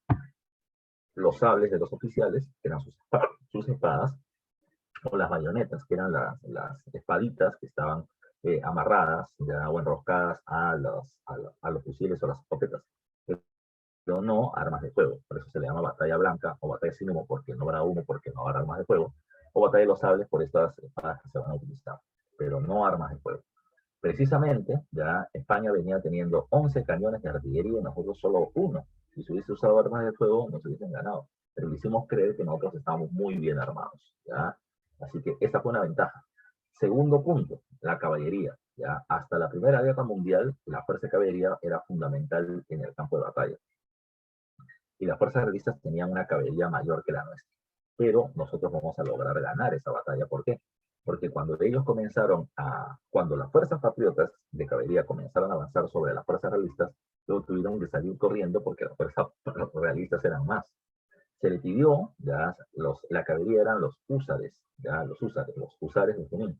Y precisamente, ya mientras que la fuerza de caballería peruana iba retrocediendo, se le pidió a Isidoro Suárez, que tenía el control de la población indígena que está peleando en este momento, se le pidió que termine bloqueando el avance de la caballería realista española.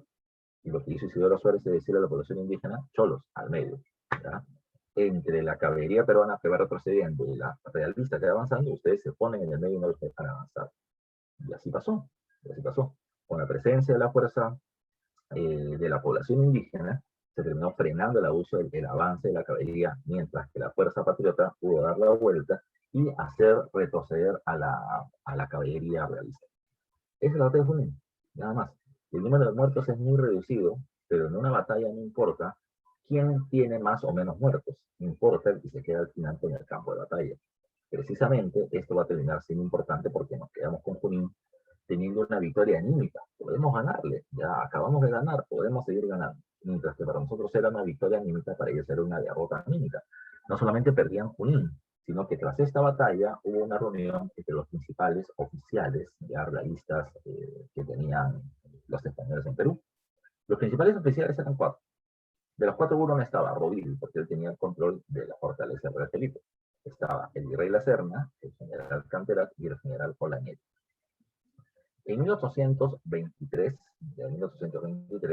se había restituido el poder absolutista de Fernando VII. La Santa Alianza, una fuerza militar europea, había restablecido el absolutismo de Fernando VII y este era incuestionable. Dentro de las fuerzas realistas en el Perú había pues una discrepancia. El general Olañeta le va a terminar diciendo a La Serna y a Canterac: quiero que me definan cuál es su postura política. Ustedes están a favor del poder absoluto del rey, son monarquistas, o piden que se restituya la Constitución de Cádiz. La Serna y Canterac dijeron: estamos a favor de la Constitución. Olañeta dijo: yo estoy a favor del monarquismo. Así que como ustedes y yo tenemos discrepancias ideológicas y políticas claras, yo, Olañeta, me voy. Y se fue con sus tropas a Bolivia, al Alto Perú, generando una división del ejército realista, que no solamente fue una división de tropas, sino terminó generando un desánimo, además de la derrota en Junín. Ellos llegan a la batalla de Ayacucho con la cabeza agacha, precisamente con inconvenientes, ya con este divisionismo y las peleas políticas, mientras que las fuerzas patriotas llegaban con el pecho inflado por haber ganado en Junín. Simón Bolívar no participa de esta batalla, había terminado quedando enfermo de malaria, y estaba en Lima, y quien dirige la fuerza militar y política es Antonio José de Sucre, su mano derecha. ¿Ya? En esta batalla, que se produce el 9 de diciembre de 1824, se va a terminar logrando la victoria en la Pampa de la Quinua, ¿ya? A través de la llamada batalla de Ayacucho. En esta victoria se consolida la independencia del Perú, pero también se consolida la independencia de América. ¿Por qué siempre se dice esto?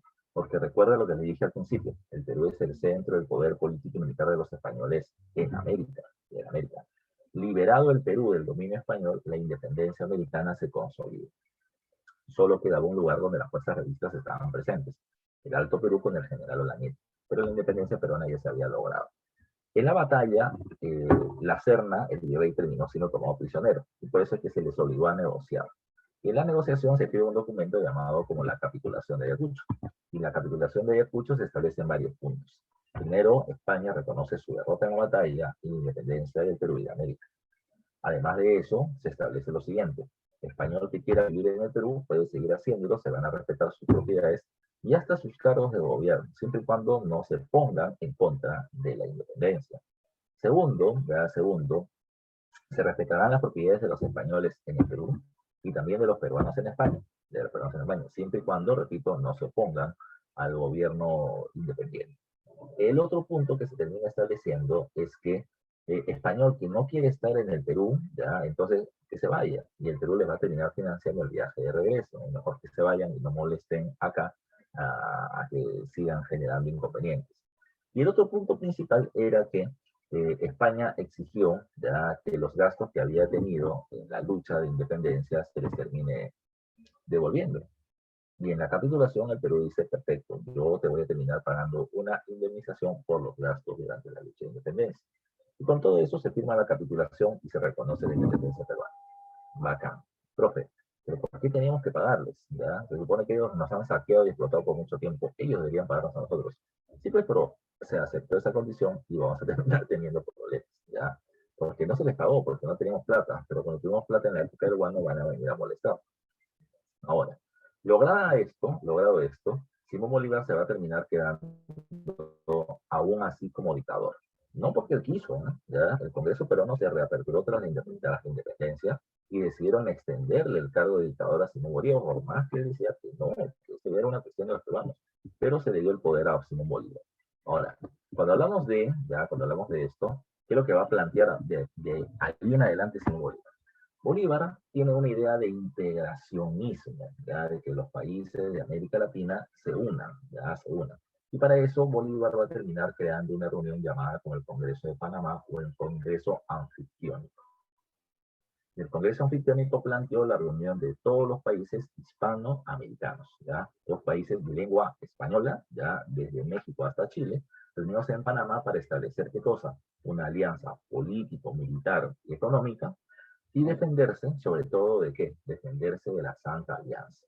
Recuerden, la Santa Alianza es una alianza militar de tres reinos: Austria, Prusia y Rusia, que defienden el absolutismo a través de la guerra, y que además de eso rechazan las ideas liberales o los gobiernos liberales. Bolívar planteaba: América Latina tiene o ha hecho una revolución liberal ya al independizarse de España. Que no quede duda que si la Santa Alianza ha restablecido el poder absolutista de Fernando VII en España, entonces también va a intentar restaurar el poder absolutista de España sobre América. Nuestra independencia se verá amenazada y hay que protegernos. Así que muchos países o todos los países de Hispanoamérica van a la reunión, pero en la reunión Argentina, Chile y Centroamérica deciden retirarse. ¿Por qué? Porque en la reunión estaban presentes representantes de Inglaterra y Holanda. Y ante la pregunta argentina de qué hacen esos países acá si no son hispanoamericanos, Bolívar dice: es que la Santa Alianza ya es una fuerza militar tan grande que solo no vamos a poder enfrentar y necesitamos apoyo, así que vienen a ayudarnos. Argentina dijo: no, estos patas vienen, o Bolívar quiere reunirnos a toditos los países y entregarnos comercialmente a Inglaterra, a la que le tiene deudas. Entonces Argentina, Chile y Centroamérica se retiran. Sin la presencia de ellos, el Congreso de Panamá fracasa, así que Bolívar crea algo más pequeño, que es la llamada Federación de los Andes.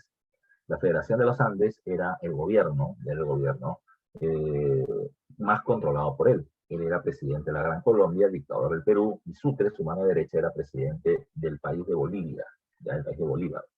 Ahora, estableció una alianza entre estos, ya que están acá en color melón. Ya. Estos de acá forman la Federación de los Andes, en donde Simón Bolívar se terminaba proclamando presidente vitalicio. Además de eso, Simón Bolívar terminaba nombrando a un Congreso vitalicio, que era nombrado a dedo por parte de él con personas leales a su gobierno, y ellos creaban una constitución vitalicia que terminaba siendo un marco legal que justificaba el poder centralizado de Simón Bolívar. ¿Qué pasó? Ya que pasó, él argumentaba que era necesario establecer este bloque, como lo estoy poniendo abajo, para terminar frenando tres amenazas, pero sobre todo la expansión brasileña, ya por la zona amazónica, la expansión comercial de los Estados Unidos y la permanente amenaza de las alianzas. Decía, hay que establecer un gobierno grande con un mercado inmenso, que frene la expansión comercial de los Estados Unidos amenazante, que frene la expansión de la selva de Brasil y que frene una posible agresión europea. Con todo eso, repito, se crea la Federación de los Andes, que era muy difícil de que no se haga, porque Bolívar tenía mando directo y indirecto de todas estas regiones. El problema estuvo en que en las diferentes regiones comienza a aparecer una oposición a Simón Bolívar. ¿Por qué? Porque grupos de colombianos, de venezolanos, de peruanos están en desacuerdo con la centralización del poder que Bolívar tiene. ¿Ya? Entonces, cada uno de estos grupos pedía una mayor cantidad de cargos, una mayor cantidad de poder, y Bolívar los rechazaba. Así que, al sentir precisamente que el poder, sobre todo los limeños, que Lima, que había sido el centro del poder colonial, ¿ya? Y el centro del poder en América, venía siendo desplazada por Caracas, no le gustó a ellos. Así que en Lima, Luna Pizarro, Vidaurre, Mariátegui, etcétera, Arce, van a terminar hablando en contra de la continuidad de la Federación de los Andes. ¿Ya? Mientras tanto, en Colombia, José Nariño, y en Venezuela, Santander, ya van a terminar estando en contra de la centralización del poder en manos de Simón Bolívar. Como en la Gran Colombia, las críticas a Simón Bolívar comenzaron a hacerse fuertes, Simón Bolívar decide retirarse del Perú hacia la Gran Colombia y deja como encargado de gobierno a Andrés de Santa Cruz. ¿Ya? Santa Cruz, estando acá, va a terminar recibiendo la presión del Congreso y le va a decir, el Congreso todavía no se reaperturaba, pero el Congreso le va a decir, a ver, cuando se establece la dictadura, ¿ya? La dictadura implica la entrega del poder a Simón Bolívar para resolver nuestros problemas. Pero ya se fue Bolívar. Bolívar no puede terminar entregando o designando el cargo de dictador a otra persona. Tú no eres dictador, tú eres encargado de gobierno. Y ya que el dictador no está, entonces tú debes convocar a una nueva reunión del Congreso. Y Santa Cruz aceptó. El Congreso se reapertura con Luna Pizarro, liberal a la cabeza, y termina planteándose por parte del Perú el retiro de la Federación de los Andes. En 1827, el Perú se retira de la Federación de los Andes y a partir de ese momento comienza una nueva etapa de la historia independiente del Perú que se le conoce como el primer militarismo. Esa es otra historia. Profe, ¿y Bolivia y la Gran Colombia qué pasó? Ellos seguían siendo parte de la Federación de los Andes, pero sin Perú la Federación de los Andes ya estaba coja. ¿Ya? Van a presionar al Perú permanentemente para que se restituya la federación, pero no lo vamos a aceptar. Mientras que en la Gran Colombia seguían apareciendo peleas entre ellos por el liderazgo de la misma, y en 1830 se disuelve la Gran Colombia. Pero eso ya es historia que veremos la próxima semana con el primer militarismo. ¿Ok? Vamos a terminar la clase con las preguntas dirigidas de la semana. Así que vamos a revisar estas. ¿Ya? A ver, dice, pregunta número 1. José Antonio Álvarez de Arenales fue el mando militar de procedencia argentina que San Martín envió a la Sierra Central con el objetivo de frenar el avance de las tropas realistas de Cusco a Lima. Contrario a los requerimientos de San Martín, se vio obligado a buscar el apoyo de la población indígena de la región para conseguir la victoria contra las tropas realistas comandadas por Rey. ¿Cómo convenció Álvarez de Arenales a la población indígena para conseguir su apoyo? Y como te dije, Álvarez de Arenales le terminó diciendo a la población indígena, ¿ya? Si ustedes nos apoyan, eliminamos lo que tanto odian, el tributo indígena y la mitra. Precisamente lo primero, con la propuesta de terminar eliminando el tributo indígena, es que la población apoyará a Álvarez de Arenales y derrotarán a la fuerza realista. ¿Dónde está la clave entonces? Dice, ¿puso eliminar los corregimientos y abolir la esclavitud? No, los corregimientos ya habían sido eliminados previamente, ¿ya? Después de eso crearon las intendencias, no te olvides. Logró que la población interiorice la idea de libertad política, pero la gente puede estar pensando en libertad, pero yo no como de eso, ¿ya? A mí elimíname el tributo porque con eso pago menos impuestos y estoy más contento. Y se propuso expropiar las tierras del rey y dárselas al pueblo, no plantea reforma agraria, pero sí eliminar el tributo y la mitad, que es la clave correcta. Ya en la pregunta número 1, la clave termina siendo, por lo tanto, la de deber. Pregunta número 2. Dice, el motín de Ajnapuquio significó. Recuerda que el motín de Ajnapuquio es el golpe de estado de los oficiales realistas contra el rey Pezuela, que estaba perdiendo ante San Martín. ¿Ya? Y significó un cambio de gobierno, ya poniendo a la Serna como nuevo virrey. Es que en base a esos datos ya puedes llegar a una respuesta. significó A, una muestra de malestar que se vivía en el ejército realista debido a la poca efectividad del accionar del virrey Pezuela. Claro, está perdiendo las batallas, es ineficiente, entonces lo votamos. ¿Ya? B, una verdadera ruptura de las fuerzas españolas acantonadas en el Perú colonial. No es una ruptura, ¿ya? Porque los oficiales terminaron sacando al virrey. No es que entre ellos se terminaron peleando. Sé que la guerra civil se vivía en España, había alcanzado el ejército realista acantonado en el Perú. No, porque no fue por una cuestión ideológica. Eso es lo que pasa cuando la NITA se separa de las fuerzas realistas en plena corriente libertadora del norte. Y se dé una muestra de deseo de la tropa realista por poner fin a las hostilidades para así llegar a un acuerdo pacífico. No, no fue una cuestión pacífica, era una cuestión de este virrey no sirve, tenemos que tener otro líder que sí nos lleve a la victoria y acabar con la lucha de independencia que se viene generando por las fuerzas patriotas. La mejor clave termina siendo la A de avión. ¿Ya? El Botella Napuquio significó ¿ya? Que el ejército realista no estaba de acuerdo con la poca eficiencia del virrey Pezuela y por eso lo saca. 3. ¿Qué obra no corresponde al protectorado ¿ya? De San Martín? A. La abolición del tributo indígena, sí se hizo. La promulgación de la libertad de vientres, también se hizo. ¿Ya? La creación de la Legión Peruana de la Guardia, que es la fuerza militar que apoyará la independencia del Ecuador. Y de la elaboración de la primera constitución política, no. La primera constitución política se hace en el primer Congreso peruano, después del retiro de San Martín. ¿Ya? Así que la 3, la que no pertenece, es la de San Martín y Monteagudo, convencidos de la necesidad de un gobierno fuerte, desengañados del liberalismo, acogieron jubiloso a la nobleza que acudió a firmar el acto de independencia. Se creía que la incorporación del Marqués de San Miguel, de reconocida mediocridad, era significativa y hasta trascendente. Se intentó convertir la Orden del Sol en un símbolo de casta que se sumaría a la nobleza criolla que sería reconocida. La capacidad y experiencia de Monteagudo no pudo derrotar al fogoso republicano Sánchez Carrión y su persecución a los españoles reunió enemigos que precipitaron su caída. Del texto anterior podemos inferir que la idea de establecer la monarquía constitucional ya no va a terminar teniendo los resultados que se terminaron esperando. Yo voy por ahí, ¿no? Dice, la persecución de los españoles a Monteagudo dio grandes réditos políticos. B. La formación de la Orden del Sol consolidaba el dominio de la élite nacional y gozaba de gran respaldo popular. Eso no se dice en el texto tampoco. La élite política en su totalidad estaba de acuerdo con la propuesta de San Martín y Monteagudo, o B. Monteagudo cometió una serie de errores que debilitaron su imagen y propuesta política. Bueno, va por ahí, ¿no? El hecho de que él esté persiguiendo a españoles, el hecho de que pongan al Marqués de San Miguel como uno de los líderes para poder dirigir el Perú, hizo de que estos errores ya terminen debilitando su imagen y por lo tanto su gobierno. Entonces en la 4, la mejor clave termina siendo la de heredero. Pregunta número 5. Dice, el primer congreso constituyente fue convocado por, ¿ya?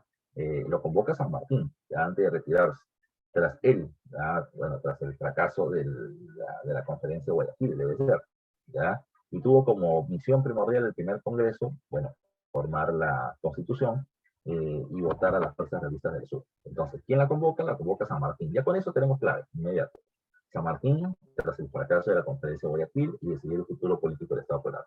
El Congreso era el que va a dirigir el país ante el retiro de San Martín, como él mismo lo termina estableciendo.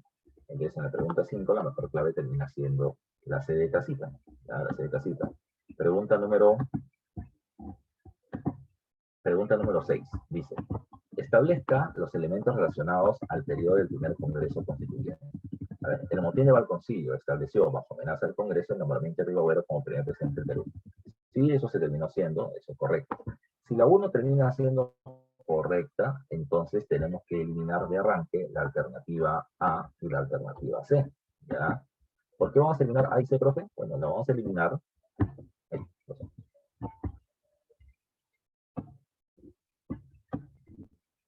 A ver, vamos a terminar eliminando A y C. A ver, permítanme ver esto. Ahí está. Vamos a terminar eliminando A y C. Vamos a retroceder.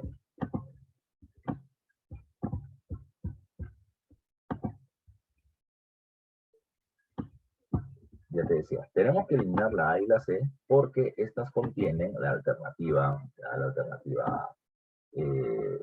no contienen la alternativa 1 que termina siendo correcta. ¿Ya? Entonces tenemos que eliminar a esas dos alternativas. ¿Qué más? ¿Ya? ¿Qué más? Tomen en cuenta, a ver, quiero hacer algo.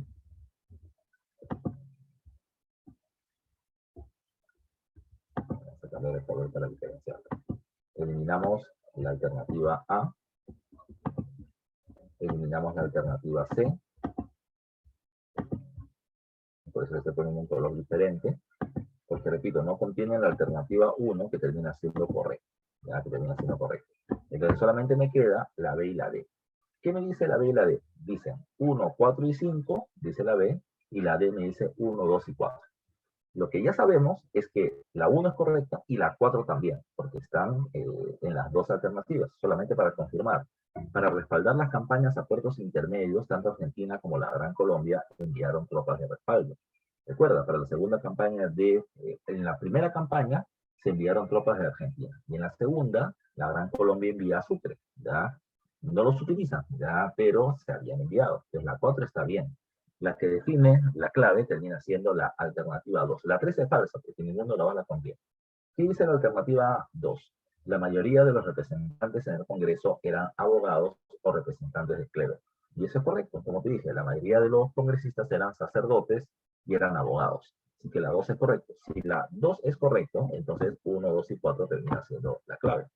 Eso y no puede ser la 5. ¿Qué dice la 5? A pesar que San Martín había anulado el tributo indígena, en este periodo se restableció para financiar las acciones militares contra los realistas. A ver, mira, ¿de qué estamos hablando? La pregunta dice, establezca el enunciado correcto sobre el primer congreso. Y el primer congreso no restituye el tributo indígena, quien lo restituye es Simón Bolívar, con la corriente libertadora del norte. Por lo tanto, la 5 termina siendo falsa. Por eso es que la clave termina siendo la D. Les repito y les recuerdo, cada vez que tengas una pregunta de ese tipo, terminan diciendo, marque usted o establezca los enunciados correctos, juega así. Si tienes ya una certeza de información del curso, entonces tú puedes terminar diciendo, la primera es verdadera, sí o sí es verdadera, no hay forma que me equivoque. Te juegas con las alternativas para no tener que leer todo, ¿ya? Porque así vas a terminar ganándole tiempo al examen. Pero también podemos ver lo mismo en la pregunta 7. El primer Congreso Constituyente, que fue convocado por San Martín, finalmente se reunió en 1822 y funcionó hasta 1825. Señala a continuación que hecho guarda en relación al ciclo de este Congreso. Dice, se puso fin al deseo de Bolívar por instaurar la monarquía constitucional. Monarquía constitucional, Bolívar no quiere establecer este sistema de gobierno, él plantea una república. Entonces, la primera es falsa. Si la primera es falsa, ya, si la primera es falsa, entonces vas a anular a la B y a la C, porque contienen a la número 1 como si fuera verdadera. ¿Ya?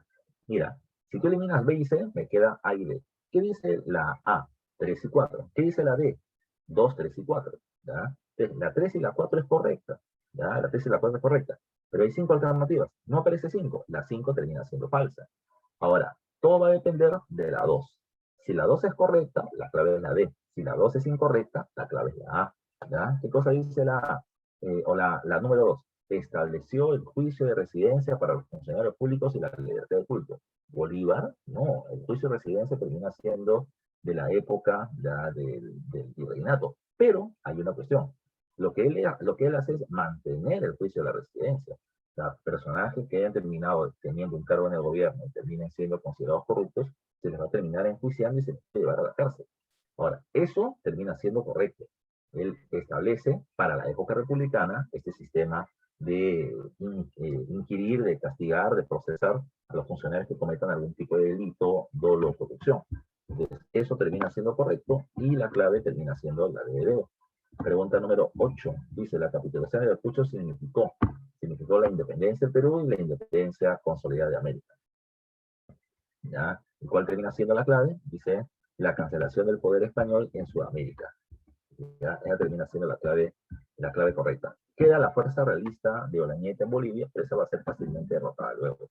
Pero el poder político como tal de los españoles en América acaba cuando se acaba el poder español. Pregunta 9 dice, durante la corriente libertadora del norte, el proyecto bolivariano incluía la creación de un nuevo país, Bolivia, y la redacción de la constitución vitalicia, la cual permitía la posibilidad de construir un estado que combinaba el tipo de gobierno y la ¿ya? Entonces, Bolívar lo que va a terminar estableciendo es un gobierno ¿ya? Centralista, porque se va a terminar centralizando el poder en sus manos, pero desde el punto de vista económico lo que él terminaba planteando era un gobierno liberal, sobre todo para aperturar el comercio con Inglaterra, que era donde venía teniendo deudas y una sociedad comercial que ya se había comprometido. Entonces, la mejor propuesta para Bolívar es que él quiere un gobierno centralista desde el punto de vista político, liberal desde el punto de vista económico, como más adelante va a ser la Confederación Peruano-Boliviana. ¿Ok? Entonces, hasta ahí llegamos con el avance de hoy. Hemos visto todo el tema de independencia. Tienes 5 preguntas más para poder practicar. Y repito, la siguiente semana tenemos que hacer primer militarismo, un tema grande. Así que vengan repasando, por favor, para poder desarrollar la clase de manera adecuada. Bueno, hasta acá quedamos. Muchachos, vayan a su receso. Nos vemos la siguiente semana. Cuídense mucho. Chao, Miguel. Te dejo a los muchachos. Un abrazo.